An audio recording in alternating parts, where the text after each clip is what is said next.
কম বেশি আমরা সকলেই যাই দক্ষিণেশ্বরে মায়ের মন্দিরে পুজো দিতে। তোমরা কি জানো দক্ষিণেশ্বর থেকে হাঁটা পথে 10 মিনিটের ডিস্টেন্সেই রয়েছে এই আদ্যাপীঠ মন্দির, যেটা দেখতে যতটা সুন্দর ততটাই পরিষ্কার পরিচ্ছন্ন। এমনকি এখানে ভোগ খাওয়ারও সুব্যবস্থা রয়েছে।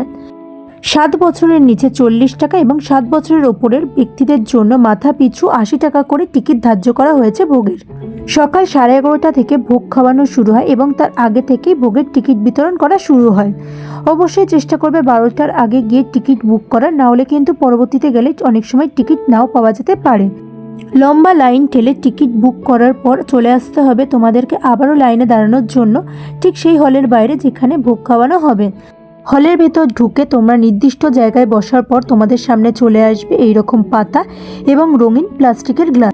তারপর চলে আসবে তোমাদের সামনে, এটা কিন্তু বেগুনি নয়, এটা হচ্ছে কুমড়োর বড়া এবং ঝুরঝুরে পোলাও। পোলাও শেষ করার আগেই তোমাদের পাতে আবার পড়ে যাবে ভাত এবং একটি পাঁচমিশালি তরকারি।